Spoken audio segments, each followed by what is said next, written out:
अस्सलाम वालेकुम and welcome to my channel. हमने ये HTML ट्यूटोरियल सीरीज़ का आगाज़ किया हुआ है, जिसके लेसन नंबर 3 में हमने यहाँ तक बैनर तक जो है वेबसाइट बना ली है। अब हम नेक्स्ट लेसन में बैनर के नीचे जो है वो स्टार्ट करेंगे।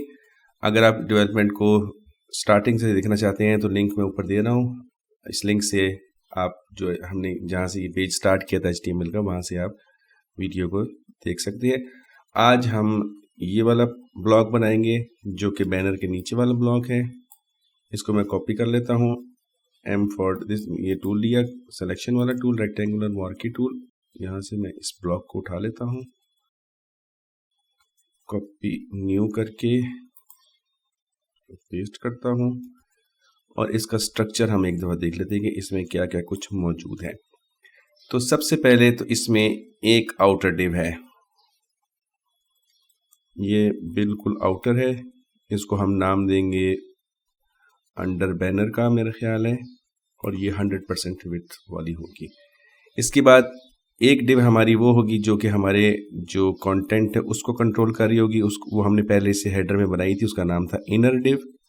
सो दूसरी डिव हमारी इनर होगी जो कि कंटेंट को बाउंड करेगी कि कंटेंट जो है वो इस इलाके से बाहर ना निकले। यही इनर डिव हमने हेडर में भी यूज़ की थी और सेम वही इनर डिव हम यहाँ पर भी इस्तेमाल करेंगे ताकि हेडर की विड्थ और इस कंटेंट एरिया की विड्थ सेम रहे। फिर ये है हमारा, इसमें हम पैराग्राफ टैग भी इस्तेमाल कर सकते हैं। ये क्योंकि थोड़ा सा बोल्ड है, it's not like a paragraph, so हम इसको हेडिंग टैग इस्तेमाल करेंगे। और क्योंकि ये इतना बड़ा नहीं है तो हम इसमें H3 टैग इस्तेमाल करेंगे। इससे पहले हमने H1 और H2 इस्तेमाल किए थे बैनर के अंदर। ये जो है ये हमारे H1 और H2 थे, ये H1 था और ये H2 था और ये पैराग्राफ टैग था। अब हम यूज़ करेंगे H3 टैग, हेडिंग 3 टैग। तो इस इनर डिव के अंदर एक डिव ये होगी जिसके अंदर ये H3 आ रहा होगा और एक हमारा ये हम डिव के अंदर एंकर डालने या हम डायरेक्ट एंकर डालने। शुरू में आप डिव के अंदर भी एंकर डाल सकते हैं, लेकिन आप डायरेक्ट एंकर डालें तो ज़्यादा मुनासिब होगा। सो स्ट्रक्चर हमारा ये हुआ, एक आउटर डिव होगी, एक उसके अंदर इनर डिव होगी। इनर डिव के अंदर दो ब्लॉक्स होंगे, एक लेफ्ट साइड पे H3 होगा और एक राइट साइड पे हमारा एंकर होगा। H3 एक ब्लॉक टैग है। जैसे कि वो बताया था, जब हम ब्लॉक टैग इस्तेमाल करते हैं तो वो पूरी विड्थ कवर कर लेता है। तो H3 को फिर हमें विड्थ भी देनी पड़ेगी, विड्थ कर देंगे और इसको हम फ्लोट लेफ्ट करवाएंगे और हम यहाँ पर एंकर बनाएंगे। इसको भी हमें ब्लॉक बनाना पड़ेगा मेरा ख्याल है, और इसको हम फ्लोट राइट करेंगे और इसको विड्थ देंगे। Now let's start from here. Code पर आते हैं, बैनर डिव के नीचे चेक करते हैं बैनर डिव कहाँ तक है। इसके नीचे हम अपनी नेक्स्ट डिव का आगाज करते हैं। Div class under banner. Now ये हमारा अंडर बैनर क्लास हमने डिक्लेयर कर दी।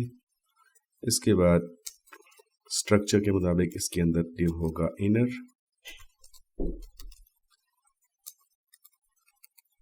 इसके बाद इस इनर डिव के अंदर हमारा एक होगा H3 जिसके अंदर कंटेंट आएगा और एक होगा हमारा एंकर जो कि कॉन्टेक्ट अस को लिंक करवाएगा।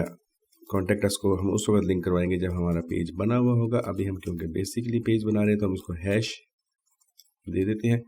ले जी, ये है वो तमाम HTML जो कि इसमें यूज़ होगी।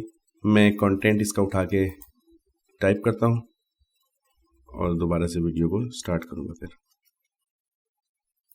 जी, ये पेज को रिफ़्रेश करेंगे और देखेंगे कि हमारे पास ये जो चीज़ें हमने डाली हैं ये आ चुकी हैं। अब हम इसकी फॉर्मेटिंग स्टार्ट करते हैं। फॉर्मेटिंग करने के लिए जैसे कि इनर मैंने पहले, सबसे पहले आउटर अंडर बैनर बिल्कुल जो हमारी फुल विड्थ जा रही है ये वाली इंस्पेक्ट करेंगे। इंस्पेक्ट जैसे कि आपको बताया था बड़ा हैंडी है इस काम में। नाउ सबसे पहले हमें इसको कलर देना है। ये हमारी ये चीज़ हम बनाने जा रहे हैं। इसका एक बैकग्राउंड कलर है। फोटोशॉप के अंदर आई पर क्लिक करूँगा और ये कलर पिक करूँगा और ये मेरा कलर कोड है। कॉपी करता हूँ, यहाँ पे आके इस डिव को बैकग्राउंड कलर दे देता हूँ। बैकग्राउंड हैश, ये मेरा बैकग्राउंड कलर आ गया। इसके अंदर अगर मैं कलर सादा भी दे दूं तो जो जब हम टॉप लेवल पे, चलिए छोड़ें इसको। अच्छा जी, ये मेरी आउटर डिप हो गई। उसके बाद किसी किस्म की पैडिंग या मार्जिन की वजह से ऐसा नहीं हो रहा, अपनी मर्ज़ी से वो गैप छोड़ा हुआ है, देखते हैं कि कब तक रहता है। ये इनर डिप है, ये हमारे ऊपर पहले हमने इस्तेमाल की हुई है, सो इसकी क्लास हमें बनाने की ज़रूरत नहीं है। नेक्स्ट जो इसमें आ रहा है वो H3 टैग आ रहा है, इसको हम फॉर्मेट देते हैं, लेकिन इस H3 को हम इस बैनर के हिसाब से फॉर्मेट देंगे। डॉट अंडर बैनर और इसके बाद H3 लिखने के लिए, क्योंकि ये टैग है इसके साथ डॉट लगाने की ज़रूरत नहीं है। कलर होगा हमारा वाइट, 1 2 3 4 5 6, कलर वाइट हो गया। फॉन्ट स्टाइल हम फॉन्ट फैमिली देते हैं एरियल, और हम इसको अब क्योंकि H3 एक ब्लॉक एलिमेंट है तो ये पूरी विड्थ कवर कर रहा है, और ये हमारे नीचे जो कॉन्टेक्ट बटन है इसको कभी भी ऊपर नहीं आने देगा, तो फिर इसको हमें विड्थ लगानी होगी। इसको हम विड्थ लगा देते हैं, विड्थ 500 px। विड्थ जो है वो px के हिसाब से भी दी जा सकती है और परसेंटेज के हिसाब से भी दी जा सकती है। मसलन मैं कहता हूँ विड्थ जो है वो 60%, तो automatically 60% of the area cover करेगी और बाकी जो एरिया है वो छोड़ देगी। अब अगर मैं इसको फ्लोट लेफ्ट करूँगा तो उम्मीद है कि बटन ऊपर आ जाएगा। बटन ऊपर आ गया, लेकिन सब कुछ डिस्ट्रॉय हो गया। अब हम बटन के ऊपर थोड़ा सा कोई काम करने की कोशिश करते हैं, हो सकता है उससे काम हो जाए। अब ये मेरी डिव है, इसके हिसाब से मैं एंकर को जो है बनाने की कोशिश करता हूँ। /a एंकर एक टैग है, इसके साथ डॉट लगाने की ज़रूरत नहीं है। डिज़ाइन के मुताबिक जो कलर है बटन का वो ब्लू है, सो आई करके कलर ले लिया, कलर कोड उठा लिया, कॉपी, और बैकग्राउंड कलर उठा लिया, और अब इसको मैं देता हूँ एंकर को बैकग्राउंड कलर, हैश के साथ जो कोड कॉपी किया था वो, और इनसाइड कलर जो है, जो टेक्स्ट कलर है वो FFF। 3 दफ़ा लिखने से काफ़ी हो जाता है, समझ जाता है कि ये वाइट कलर है। इसका जो फॉन्ट स्टाइल है वो मेरा ख्याल है कि एरियल। फॉन्ट फैमिली एरियल है, और इसको मैं करता हूँ फ्लोट राइट। चलें,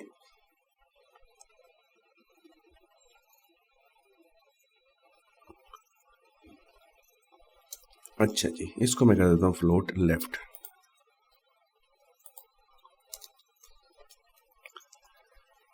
जैसा कि आपको मैंने बताया था कि जब हम फ्लोट्स इस्तेमाल करते हैं तो ब्राउज़र थोड़ा सा कंफ्यूज हो जाता है। इसको मैंने फ्लोट लेफ्ट किया, लेफ्ट मीन इस साइड पे फ्लोट कर दिएगा, और इसको मैंने किया फ्लोट राइट, तो ये राइट साइड पे फ्लोट कर गया है और कुछ भी नज़र नहीं आ रहा।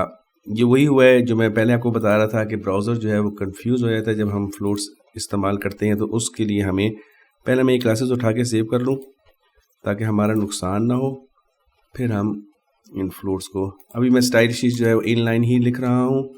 इस स्टाइल शीट को हम बाद में जो है वो प्रॉपर शिफ्ट कर लेंगे, लेकिन अभी आसानी के साथ इन लाइन हम इसको रख सकते हैं डेवलपमेंट के दौरान, ताकि तमाम जो रिसोर्सेज है वो एक पेज पर ही रहे और हमें ज़्यादा भाग दौड़ ना करनी पड़े फ्रॉम फाइल टू फाइल। नहीं जी, हो गया है, लेकिन सब कुछ उल्टा सीधा हुआ पड़ा है। जैसे कि बताया था कि जब फ्लोट लगते हैं तो जो ब्राउज़र है वो कंफ्यूज हो जाता है। तो मेरी जो आउटर डिव है वो यहाँ से यहाँ तक है, इसके अंदर इनर है और इन दो के साथ फ्लोट लगा हुआ है। इसके साथ फ्लोट लेफ्ट लगा हुआ है और इसके साथ फ्लोट राइट लगा हुआ है। जैसे ही इमीडिएटली आफ्टर द डिव जिसमें हमने फ्लोट लगाया हुआ है, तो हम इसके फ़ौरन बाद style equal to clear both, हम ये क्लियर बोथ डिव लगाएंगे और इसको लगाने से सब कुछ हमारा दुरुस्त हो जाना चाहिए, जो कि नहीं हुआ।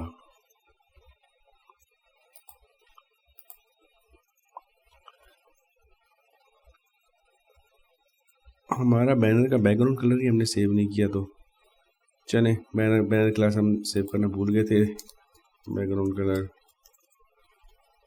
चलें, कॉपी रूल, जो बैकग्राउंड कलर है वो भी हमारा ओरिजिनल नहीं है, हम बैकग्राउंड कलर ले लेते हैं और अब देखते हैं बैकग्राउंड कलर क्या था। यहाँ पर गए, ये कलर कॉपी किया, और हम यहाँ पे कलर कोड लगा दिया। चलिए जी, यहाँ तक हम पहुँच चुके हैं। जैसे कि मैं आपको बता रहा था कि पेस्ट, ओके, जैसे जैसे हम बनाते जाएंगे साथ साथ हम क्लासेस को वहाँ पे शिफ्ट भी करते जाएंगे ताकि हमें किसी किस्म का मसला ना हो।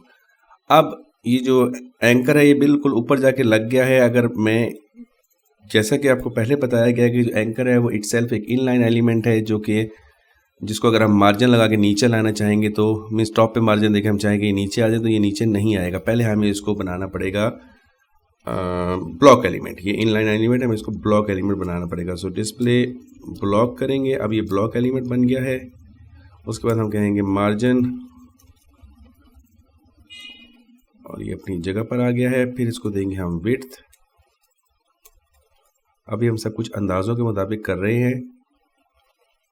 ये जो डिज़ाइन है और जो डेवलपमेंट है ये स्लाइटली थोड़ी सी एक दूसरे से मुख्तलिफ होगी, लेकिन फाइनल स्टेप्स में आपको बताऊंगा कि एग्जैक्टली हम इसको डिज़ाइन के मुताबिक कैसे कर सकते हैं। अच्छा जी, ये हो गया हमारा विड्थ हमने लगा दी है। उसके बाद हम इसको पैडिंग लगा के थोड़ा सा उसको गैप बना लेते हैं, अच्छा नज़र आए। फिर ये टेक्स्ट जो है हमारा लेफ़्ट साइड पे लगा हुआ है, इसको सही करने के लिए जो क्लास है वो है टेक्स्ट अलाइन की। टेक्स्ट अलाइन सेंटर, सेंटर हो सकता है, लेफ़्ट हो सकता है, राइट हो सकता है। इसके अलावा इसमें टेक्स्ट डेकोरेशन आ रही है, टेक्स्ट डेकोरेशन, इसको हम नन कर देते हैं। टेक्स्ट डेकोरेशन, वो जो अंडरलाइन आ रहा था वो टेक्स्ट डेकोरेशन थी जो कि हमने ख़त्म कर दी है। और ये हमारा एंकर क्लास पूरी बन चुकी है। कॉपी करके यहाँ ला के हम इसको पेस्ट कर देंगे, रिफ्रेश करेंगे और ये देखिए जी हमारा अंडर बैनर ब्लॉक भी बन गया है। अब हम नेक्स्ट ब्लॉक की तरफ जाएंगे जो कि है हमारा ये वाला ब्लॉक। ये वाले ब्लॉक मैंने M प्रेस किया, ये सेलेक्टर टूल हो गया सेलेक्ट। कॉपी करके न्यू करेंगे और इसको हम फेंक देंगे न्यू पेज पे। अब हम इसका स्ट्रक्चर देखेंगे कि इसका स्ट्रक्चर एक्चुअली है क्या, और फिर उसके बाद इसकी डेवलपमेंट स्टार्ट होगी। सबसे पहले इसका मैं टूल बदलता हूँ, रेक्टेंगल टूल लेता हूँ। सबसे पहले इसकी आउटर डिव है, जिस तरह हर ब्लॉक की एक आउटर डिव थी सेम एज इट इज इसकी भी एक आउटर डिव होगी। और आउटर डिव थोड़ी सी मैं इनसाइड बनाता हूँ। मकसद ये होता है स्पेस दबा के अगर मैं इसको ऐसे ऐसे करूँगा तो ये पूरा का पूरा मूव कर सकता है। सो स्पेस दबा के मूव करेंगे तो ये पूरा का पूरा ब्लॉक मूव करेगा, और स्पेस छोड़ूंगा तो ये साइज को चेंज करेगा। नाउ ये आउटर डिव है, मैं थोड़ी सी अंदर करके बना रहा हूँ ताकि नजर आए, अदरवाइज वो एज पे नजर नहीं आएगी। एक इसकी आउटर डिव होगी।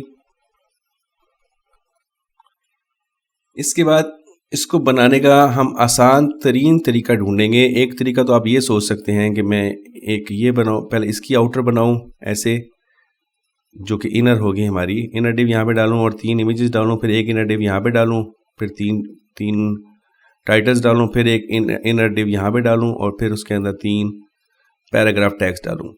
लेकिन ये इस काम को करने का इंतहाई गैर मुनासिब तरीका है। हम इसको करेंगे सबसे मोस्ट अप्रोप्रिएट तरीके से। सबसे पहले हम एक इनर डिव डाल लेंगे जो कि इसकी विड्थ को कंट्रोल करेगी। उसके बाद हम इसमें एक ब्लॉक ये वाला बना देंगे। इसको बनाने का फ़ायदा ये होगा कि एक दफ़ा हमारा एक ब्लॉक कंप्लीट हो गया तो फिर इस ब्लॉक को कॉपी पेस्ट करके हम मज़ीद 2 इसी से बना लेंगे। तो हमें मेनली एक ही बनाना पड़ेगा, डिज़ाइनिंग सारी एक ही करनी पड़ेगी, और वो एक जो है फिर आगे हम कॉपी पेस्ट करके उसके 3 कर लेंगे। ये एक ब्लॉक हो गया, उसका अंदर ये इमेज हमारा हो गया img टैग। ये हमारा मेरा ख्याल है कि H2 हो जाएगा। हम नॉर्मली H1 जो है वो साइड पे एक ही इस्तेमाल करते हैं, एक से ज़्यादा H1 इस्तेमाल नहीं करते, SEO के लिए अच्छा नहीं होता। और ये हमारा हो गया पैराग्राफ टैग। सो हम एक H1 पहले स्लाइडर में इस्तेमाल कर चुके हैं, अब हम H2 और H3 से सारा काम लेंगे। ये हमारा स्ट्रक्चर है, ठीक है जी। आउटर, उसके अंदर इनर, उसके अंदर हमारा हम कह सकते हैं कॉलम 1 या कॉलम 1 नाम दे देंगे, या COL कॉलम एक इसको नाम दे देंगे। और इस CL को हम कॉपी पेस्ट करके 3 दफ़ा बना लेंगे बाद में। अभी हम नहीं करेंगे, अभी हम सिर्फ इस पहले कॉलम को कंप्लीट करेंगे। उसके अंदर ये हमारा इमेज आ गया, ये हमारा H2 हो गया और ये हमारा पैराग्राफ टैग हो गया। चलिए जी अब इसको बनाना शुरू करते हैं। यहाँ पर आए, इसको मैं सेव कर लूँ, इसको नाम दिया 3 कॉल का और इसको सेव कर दिया ताकि फर्दर रेफरेंस के लिए फ्यूचर में अवेलेबल हो। अच्छा, अब हम सबसे पहले आउटर बनाएंगे अंडर बैनर के बाद।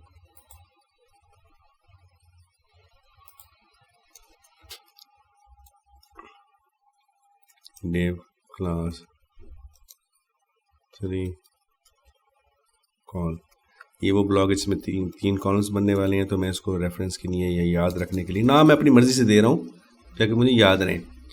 एक बात हुई थी कि पहले इसका आउटर होगा, उसके बाद हमारा इनर आएगा, इनर डिव। सो इनर डिव में कॉपी करके, इनर डिव जो है वो विड्थ को कंट्रोल करती है और इनर डिव मैं यहाँ पे क्लोज कर लेता हूँ। उस इनर डिव के अंदर जैसा कि हमने देखा है ये हमारी इनर डिव है, इसके अंदर हमारा पहले कॉल आएगा फर्स्ट कॉलम। अब हम इसको हम देंगे कॉलम डिव क्लास कॉल। अब हम इसके अंदर इमेज डालेंगे, इमेज हमें यहाँ से उठाना पड़ेगा, तो मैं इमेज उठा लेता हूँ अपनी बेसिक डिज़ाइन पे से। इमेज उठाने के लिए मैं कंट्रोल ऑल्ट दबा के व्हील रोटेट करता हूँ और जो इमेज है, जो डिज़ाइन है वो मेरे करीब आ गया। M प्रेस किया या ये टूल दबाया, जो इमेज यहाँ पे डिज़ाइन में होगा, मेरे पास डिज़ाइन में इमेज नहीं है, लेकिन जो आपके पास बनाने जाएंगे, फॉर एग्जाम्पल अगर कोई क्लाइंट बनवा रहा है तो वो आपको यहाँ पर इमेजेस अपने मौजूद होंगे। Copy, control C for copy, control N for new, और इसको मैं करता हूँ पेस्ट और ये मेरा इमेज जो है वो अलग होके आ गया है। इसको मैं सेव करने के लिए जाता हूँ।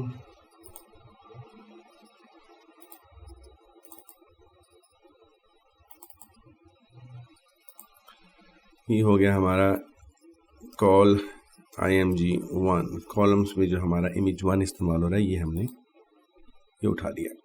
अब हम HTML स्ट्रक्चर में आते हैं। ये हम एक कॉल बनाने जा रहे हैं, कॉल डिव, और इसको हम 3 दफ़ा कॉपी पेस्ट करेंगे तो हमारी 2 दफ़ा और कॉपी पेस्ट करेंगे तो 2 मज़ीद बन जाएगी। अभी यहाँ पर डालना है image img src images / call img.jpg। नाम मैं भूल गया हूँ, नाम मैं यहाँ से उठा लेता हूँ इसका,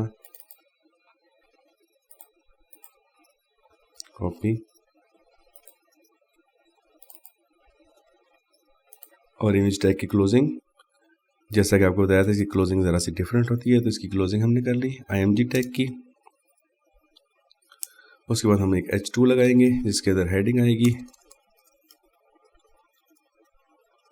पता नहीं क्या लिखा हुआ था, एक्सेस लिखा हुआ था शायद। उसके बाद हम एक पैराग्राफ डालेंगे, मैं पी टैग लगा लेता हूँ और उस पी टैग के अंदर हम कंटेंट डाल देंगे। Let me place the content. नहीं जी, कंटेंट हमारा आ गया है। अब हम फ्रंट एंड पे देखते हैं कि इसकी लुक कैसी आ रही है। रिफ्रेश करेंगे और हमारा एक नया ब्लॉग जो है वो नीचे आ चुका होगा, जिसमें एक इमेज है और एक ये टाइटल है, और मुझे नहीं पता कि टेक्स्ट क्यों नहीं शो हो रहा है। इंस्पेक्टर को देख लेते, पी टैग है कि नहीं। पी टैग मौजूद है लेकिन मेरे ख्याल सेव नहीं किया मैंने, सेव कर लेते। अब देखेंगे, रिफ्रेश करेंगे और ये सब कुछ हमारा आ चुका है। अब हम कोशिश ये करते होते हैं कि हम ना ऑल एट वंस इसको हम 3 कर लेते हैं ताकि डिज़ाइन फॉर्मेटिंग में आसानी हो। ये हमने 3 कॉलम्स बनाने हैं, तो एक कॉलम डाला, कॉपी किया, दूसरा कॉलम और तीसरा कॉलम बन गया। बेशक कि अगर इनके टाइटल्स और इमेजेस डिफरेंट भी थे तब भी हम इस वक्त 1 पे बना लेंगे, और देन उसके बाद जब कंप्लीट हो जाएगा डिज़ाइन हमारा तो फिर हम इसको 3 पे, तीनों के इमेजेस और कंटेंट चेंज कर लेंगे। अभी हम इसको 3 पे बना लेते हैं। अब आप देखें तो तीनों एक दूसरे के नीचे आ रही हैं। अब हम देखते हैं, सबसे पहले हमने 3 कॉल डिव थी जो कि फुल विड्थ है, उसके बाद इनर है जो कि इसको यहाँ तक येलो पोर्शन शो कर रहा है कि यहाँ तक रिस्ट्रिक्ट कर रहा है, और इसके बाद हमारी ये कॉल डिव स्टार्ट हो गई है। अब इसके हम विड्थ देते हैं 33%। मैंने आपको बताया था परसेंटेज में विड्थ दी जा सकती है। 33% मैंने विड्थ दे दी एक कॉलम की। इसको मैंने कहा फ्लोट करो लेफ्ट, फ्लोट लेफ्ट किया, ऑटोमेटिकली तीनों जो हैं वो एक दूसरे के सामने साथ आ चुके हैं। ठीक हो गया। अब इनके बीच में गैप है, लेकिन क्योंकि इमेज छोटा है इसलिए गैप नज़र आ रहा है, अदरवाइज ये गैप जो है ना नहीं होगा। मसलन ये इस तरह से बेसिकली इस तरह से इसकी लुक इस वक्त आएगी। अब हमें इसके बीच में गैप देना है, मार्जिन। तो मार्जिन हम देंगे मार्जिन 0.000 और ये मार्जिन हम देंगे, मैं ऐसा करता हूँ उसको लेफ्ट और राइट मार्जिन दे देता हूँ परसेंटेज में। ये देखिए ज़रा, ये हमारा तीनों आ गई एक दूसरे के साथ। अब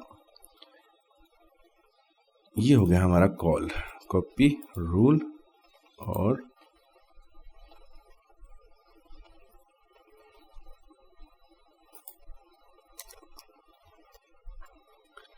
इसके बाद हमने ये देखना है कि डिज़ाइन में ऊपर से कुछ स्पेस अवेलेबल है। ये स्पेस कितनी है ये हम नाप लेते हैं। ये सिलेक्शन टूल लिया मैंने, या एम प्रेस किया, कॉपी करते हैं। लेयर वो वाली सेलेक्ट करनी है जो सबसे नीचे वाली, ये वाली लेयर जिस पर इमेज है बेसिकली, अदरवाइज आपको कुछ करने नहीं देगा। या फिर हम यहाँ डिज़ाइन से नाप लेते हैं, हमें क्या ज़रूरत पड़ी हम इस काम में पड़े, हम यहाँ से नाप लेते हैं। कॉपी किया, कॉपी न्यू, और ये हाइट है 65, सो ऊपर से हमें 65 का मार्जिन है। यहाँ ऊपर वाइट स्पेस 65 की होगी, तो मैं इसके ऊपर मार्जिन लगाऊंगा। अगर मैं कॉल पे लगाऊंगा तो मुझे तीनों पे लगानी पड़ेगी, जो कि मुनासिब नहीं है। तो मैं करूँगा क्या कि मैं इसी को पैडिंग लगा दूंगा, टॉप ऊपर से कुछ पैडिंग लगा के, पैडिंग, और इसको कहता हूँ top, padding top, padding left, padding right, सारी इस्तेमाल हो सकती हैं। क्या था 65px, नहीं जी, पैडिंग टॉप हमारी 65px होगी, और सब कुछ हमारा नीचे शिफ्ट हो गया है। कॉपी रूल, और ये हमारे तीनों बन गए हैं। अच्छा जी, उसके बाद हम इसको जो हेडिंग है इसको फॉर्मेट कर लेते हैं।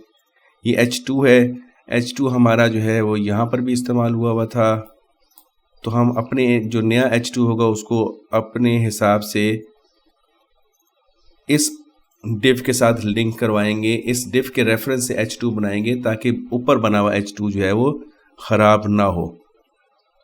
अब हम ये डिव ऐड करते हैं और इसके आगे लिखते हैं H2, क्योंकि H2 एक टैग है तो डॉट लगाने की ज़रूरत नहीं नाम के साथ।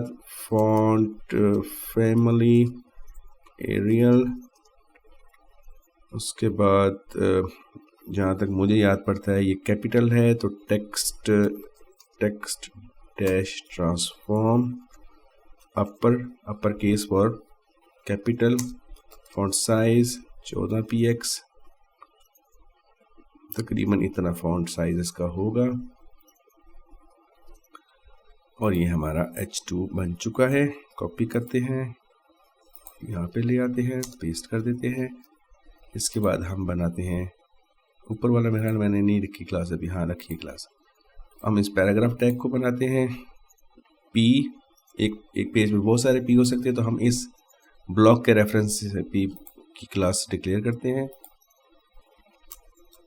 P एक टैग है डॉट के बगैर, और इसको हम कहेंगे font dash family Arial, font size 12px।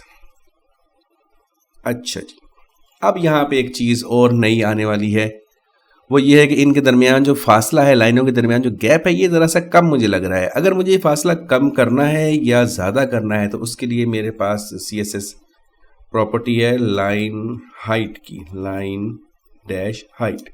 Line height में दूंगा 12px, इसको मैं कम करूंगा तो फासला कम होगा, इसको मैं ज़्यादा करूंगा तो फासला ज़्यादा होगा। मुझे थोड़ा सा ज़्यादा फासला चाहिए तो मैं थोड़ा सा इसको फासले को बढ़ा लेता हूँ। ठीक है जी, लाइन हाइट याद रखनी है कमांड, प्रॉपर्टी।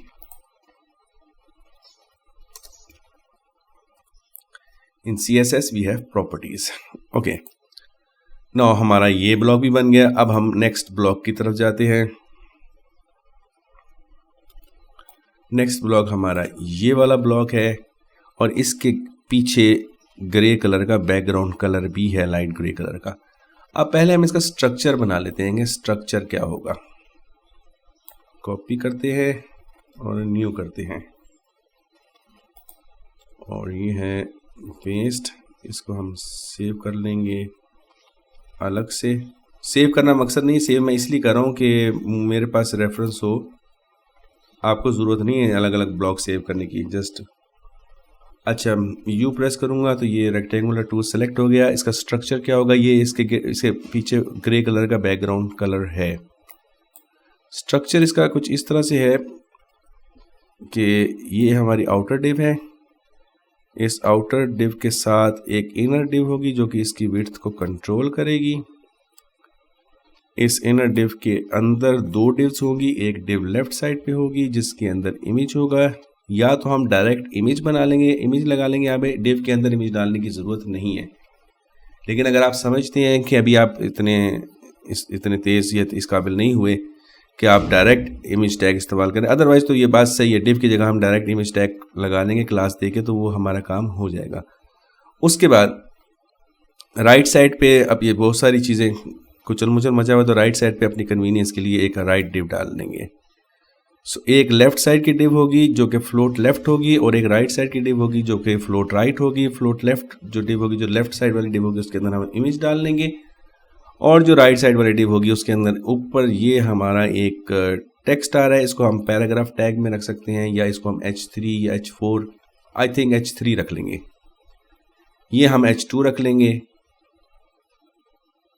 इसके नीचे एक छोटी सी लाइन आ रही है। इस लाइन को बनाने के लिए हम इस वक्त एक डिव जो है वो छोटी सी बना के उसको विड्थ देके, तो ये छोटी सी डिव एक यहाँ पे प्लेस कर लेंगे। ये हॉरिजॉन्टल लाइन नहीं है, अगर हॉरिजॉन्टल लाइन इस्तेमाल करें तो पूरा हमें, और इसके नीचे ये पैराग्राफ टैग हो जाएगा। पी टैग के अंदर सब कुछ आ जाएगा। नाउ लेट्स डू इट जी। तो सबसे पहले हम आउटर बनाते हैं और ब्लॉक है हमारा वेलकम ब्लॉक, तो इसको मैं नाम दूंगा वेलकम ब्लॉक का। यहाँ पर हमारा 3 कॉलम जो है वो क्लोज हुआ है और यहाँ से हम वेलकम ब्लॉक स्टार्ट करेंगे। Div class welcome block.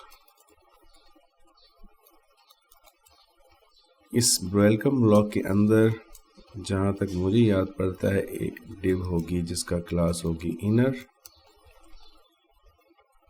और हम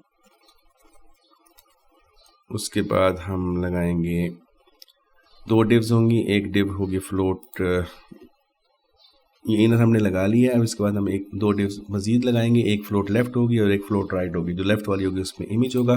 सो पहले हम फ्लोट लेफ्ट वाली डिव लगा लेते हैं। Div class left underscore div.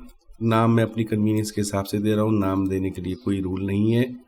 हाँ, बीच में स्पेस नहीं होनी चाहिए और मेरा ख्याल है कि क्लास, बाकी मेरा ख्याल है और स्पेशल कैरेक्टर्स नहीं होनी चाहिए। और दूसरी डिव क्लास राइट डिव। एक मैंने डिव लेफ्ट बना ली है और एक मैंने डिव बना ली है राइट। और लेफ्ट डिव के अंदर इमेज आएगा img src equals to, image मैंने अभी नहीं काटा है, इमेज मैं काट लूंगा। और राइट साइड पे जो चीज़ है राइट डिव के अंदर, जैसा कि हम देख सकते हैं, सबसे पहले एक H3 आएगा,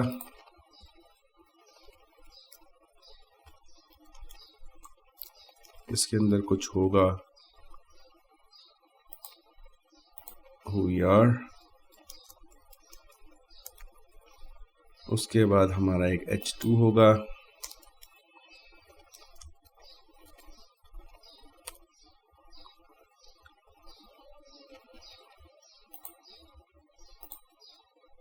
वेलकम टू साइट।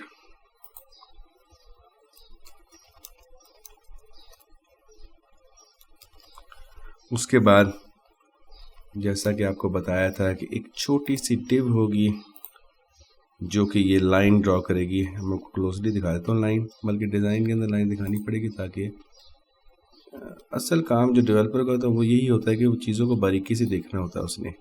ये एक छोटी सी डिव है जो कि एक लाइन ड्रॉ करेगी, तो मैं इसके बाद एक छोटी सी डिव लगा, div class SML underscore line, small line जो है वो ड्रॉ होगी और ये हमें बनानी पड़ेगी। उसके बाद हमारे नेक्स्ट में पूरा का पूरा पैराग्राफ आ रहा है ये वाला। सो इसके बाद हम P टैग लगाएंगे और हमारा पैराग्राफ बन जाएगा। Let me do it. ये हमने P टैग लगाया और ये हमारा पैराग्राफ बन गया। इसका कंटेंट मैं लिख लेता हूँ, फिर मैं बल्कि ऊपर से कॉपी पेस्ट कर लेते हैं। डमी कंटेंट ही लगा हुआ है, वहाँ से भी डमी कॉपी करके लाना है तो यहाँ से कॉपी कर लेते हैं।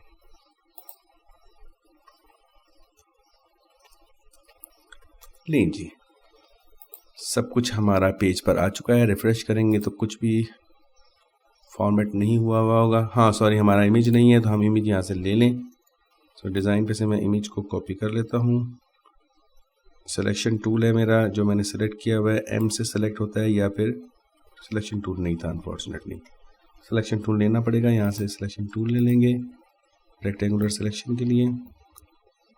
और ये इमेज में यहाँ से बेसिकली तो बड़ी बारीकी से कॉपी किया जाता है, लेकिन क्योंकि रफ काम है तो मैं इसको इतना ज़्यादा बारीकी से कॉपी नहीं करा। कॉपी न्यू, और इसको मैं करूँगा पेस्ट,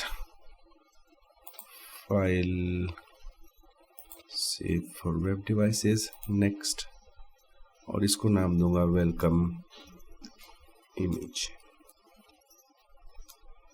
ओके, और यहाँ पे मैं इस इमेज को कॉल करवाऊँगा। एड्रेस है images/welcome image.jpg। तरीकाकार ये होता है कि यहाँ से हम इमेज का नाम जो है वो प्रॉपरली कॉपी करके लेके आते हैं ताकि किसी किस्म के नाम कॉपी करने में या नाम के स्पेलिंग लिखने में गलती ना हो। अच्छा जी, इमेज में हमारा आ चुका है। अब हम रिफ्रेश करेंगे और तकरीबन सारा जो मालूमात है वो यहाँ पर मौजूद है। अब हम अपने सिस्टम के मुताबिक इसको बनाना शुरू करेंगे। नाउ सबसे पहले आउटर डिव थी वो हमने बना ली, उसके बाद इनर डिव। आउटर डिव के अंदर एक कलर है लाइट सा ग्रे कलर। आई प्रेस किया, ये वाला आई ड्रॉप टूल आ गया, क्लिक किया, जो कलर स्कीम है जो बैकग्राउंड कलर है वो हमारे पास आ गया। बैकग्राउंड कलर है FA। कैंसिल कर दिया, यहाँ पे गए, बल्कि यहाँ पे गए, ये हमारी नई डिव थी। Background colour is for text colour and background colour is for background is for background colour. Apply किया और मुझे ऐसा महसूस हो रहा है कि सारी डिव को बैकग्राउंड कलर चला गया है, यहाँ तक बैकग्राउंड कलर आ गया, जो कि एक मुनासिब बात नहीं है। असल में अगर आपको ज़रा गौर से दिखाऊं तो बैकग्राउंड कलर चेंज करता हूँ तो आप देखेंगे बैकग्राउंड कलर काफ़ी ऊपर तक चला गया, जो कि होना नहीं चाहिए था, लेकिन मैं फिर भी सब्र कर लेता हूँ। HTML में से वाक़यात होते रहते हैं तो परेशान या पैनिक होने वाली बात नहीं होती, सब्र करना होता है। सब्र के साथ साथ चैनल को सब्सक्राइब भी करें ताकि आपको मज़ीद सब्र ना करना पड़े आने वाली वीडियोस के लिए। नाउ ये ऐसा हो चुका है जो कि होना नहीं चाहिए था। हुआ इसलिए है कि जैसा कि आपने देखा कि मैंने यहाँ पे फ्लोट लेफ्ट लगा के, ये 3 डिप्स थी और इनको मैंने फ्लोट लेफ्ट लगा के आगे पीछे सेट किया था। नॉर्मली हर बीमारी की वजह और हर बीमारी का इलाज एक ही डिव, जो कि ये क्लियर बोथ डिव है, इससे हर बीमारी का इलाज हो जाता है। तीसरी कॉल कंप्लीट होने के बाद यहाँ पे मैं इसको क्लियर बोथ लगा देता हूँ और अब आप देखेंगे कि इस बीमारी का इलाज भी निकल आया है। नाउ अब हम बैकग्राउंड कलर लग गया है, लेकिन वो ज़रा चेकिंग के लिए थोड़ा डार्क कलर लगा दिया था मैंने। इसको कलर को मैं दोबारा से कर देता हूँ जो ओरिजिनल कलर है, और कलर था FA। ओके, नाउ इस कलर को कॉपी करके अपनी स्टाइल शीट में रख लेता हूँ, this one, paste. Okay, now इसको रिफ्रेश किया और बैकग्राउंड कलर आ गया है। अब वादे के ऐन मुताबिक कुछ स्पेस इसके ऊपर है और मेरा ख्याल है कुछ स्पेस इसके नीचे है, जो कि ये नज़र आ रही है। तो मैं ना अंदाजे के साथ इसको आउटर डिव को, इस वाली डिव को पैडिंग दे देता हूँ, कुछ पैडिंग अंदाजे के साथ, टॉप और बॉटम पैडिंग 0 and 0। तो first one is representing top and bottom, पहली वाली टॉप और बॉटम को रिप्रेजेंट कर रही है। मैं इसको बढ़ाऊंगा, टॉप पैडिंग भी बढ़ेगी और बॉटम पैडिंग भी बढ़ेगी। बॉटम पे भी आ रही है और टॉप पे भी पैडिंग जा रही है। सो ये वेलकम ब्लॉक को मैंने टॉप बॉटम पैडिंग दे दी है, अंदाजे के साथ दी है। अभी इतनी ज़्यादा पैमाइश मैं इस वक्त नहीं कर रहा, की जा सकती है, दिल करता है तो कर लेते हैं, पैमाइश कर लेते हैं। यहाँ मेरा डिज़ाइन है, इसको पैमाइश करने के लिए M प्रेस करूँगा, सिलेक्शन टूल आ जाएगा, यहाँ से क्लिक करके यहाँ तक लेके आऊँगा, copy and Ctrl+C and Ctrl+N and the height is 81, so almost 80 height है। मैंने दी है 70, मैं इसको 80 कर लेता हूँ, तो तकरीबन डिज़ाइन के एन मुताबिक हमारी पैडिंग हो जाएगी। रिफ्रेश कर लेते हैं।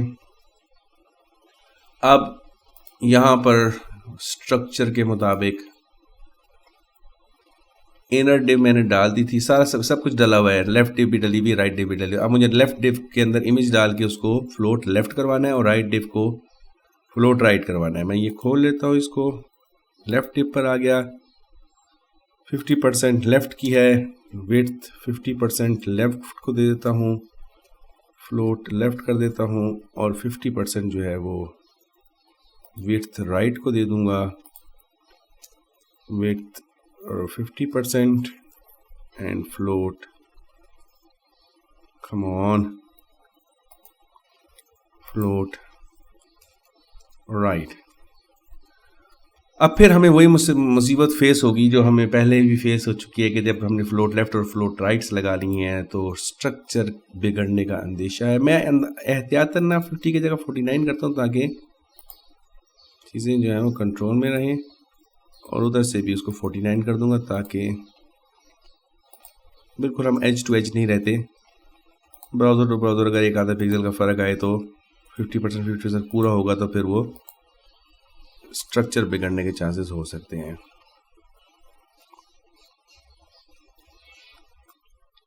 इसको मैंने 49 कर ली, 49% कर लिया है। रिफ्रेश करता हूँ, लें जी। अच्छा, और देखिए वही हुआ जिसका अंदेशा था कि फ्लोट लेफ्ट और फ्लोट राइट लगाया और वो बैकग्राउंड जो है वो बैकग्राउंड डिव जो है मेरी आउटर डिव है वो ऊपर ही जाके यहाँ तक रह गई है। क्यों हुआ है पता ही है हमें। ये हम क्लियर बोथ डिव को पकड़ेंगे और यहाँ पे इनर के अंदर लेफ्ट ये है और राइट ये है। जब हमारी फ्लोट होने वाली दोनों डिव्स ख़त्म हो जाएंगी इसके बाद हम इसको डाल देंगे।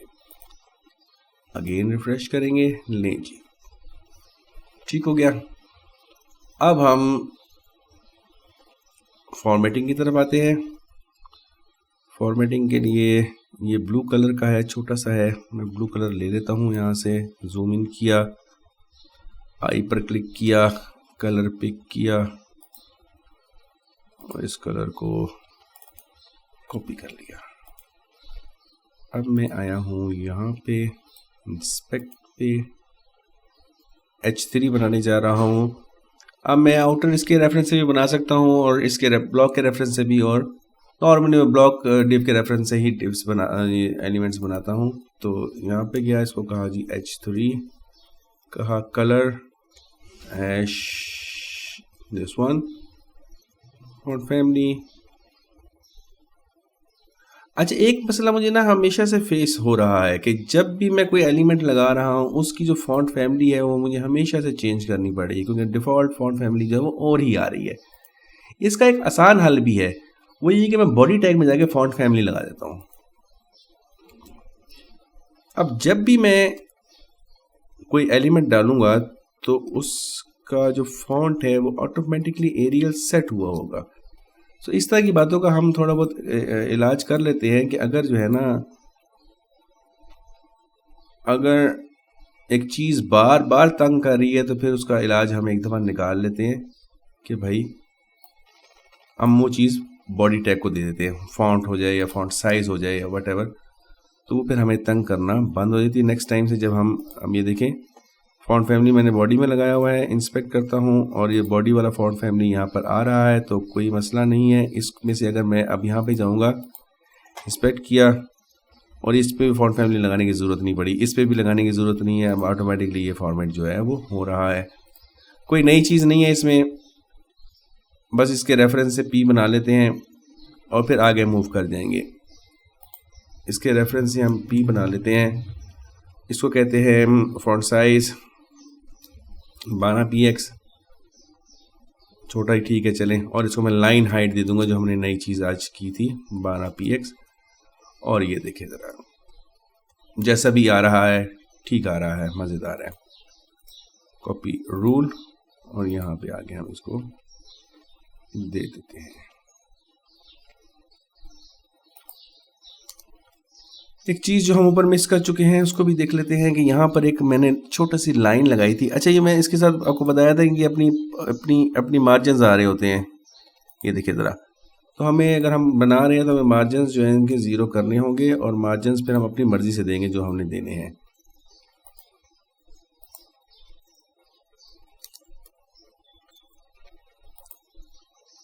इसका मार्जिन भी उड़ा देता हूँ, यहाँ से इसी को कॉपी करता हूँ और इसको मैं H2 के लिए बना देता हूँ और इसका कलर उड़ा देता हूँ, या कलर में CCC most easily available and most convenient colour. अच्छा जी, उसके बाद यहाँ पर एक डिव मैंने डाली थी स्मॉल लाइन की। अब इसको मैं एक स्मॉल लाइन यहाँ पे बना के आपको दिखा देता हूँ। कलर स्कीम अगर आपको पता ही किस तरह चेंज करनी है तो आप चेंज कर सकते हैं। स्मॉल लाइन, इसको मैं विड्थ दूंगा 200px, इसको मैं हाइट दूंगा 5px और इसको मैं बैकग्राउंड कलर देता हूँ, बैकग्राउंड कलर जैसा को बताया most convenience colour that is CCC। सो मैंने ये दे दिया है, एटलीस्ट कुछ नज़र आना शुरू हो गया है। मैं इसको करता हूँ छोटा, इतनी को लाइन है, इसकी हाइट को मैं करता हूँ थोड़ा सा कम और इसको मार्जिन देके थोड़ा सा नीचे ले आता हूँ,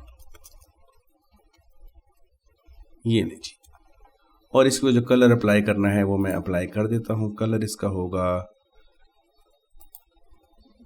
नहीं जी, कलर इसका होगा copy and we have the colour. ये कलर यहाँ पे हम लगा लेते हैं हैश के बाद।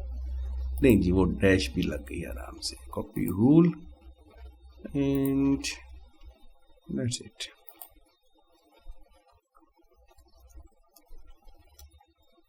एंड रिफ्रेश करेंगे और हमने ये ब्लॉक भी बना लिया है, ऑलमोस्ट बना लिया। इसका कलर चेंज करना है वो आप खुद कर लीजिएगा, बार बार चीज़ों को रिपीट नहीं करते। अब हम जाते हैं डिज़ाइन के आखिरी एलिमेंट की तरफ, मेरा ख्याल है। अच्छा जी, आखिरी दो ब्लॉक्स हैं, एक ये सर्विसेज ब्लॉक है और एक है नीचे वाला block footer. So I think हम ये नेक्स्ट लेसन में करेंगे। अगर आपको HTML की समझ में आ रही है तो प्लीज़ लाइक के बटन को क्लिक कर दें, चैनल को सब्सक्राइब कर दें। मैं एंड पे मेरे 2 ट्यूटोरियल्स और चल रहे हैं, एक मेरा इंग्लिश वर्डप्रेस ट्यूटोरियल है और एक मेरा उर्दू वर्डप्रेस ट्यूटोरियल है।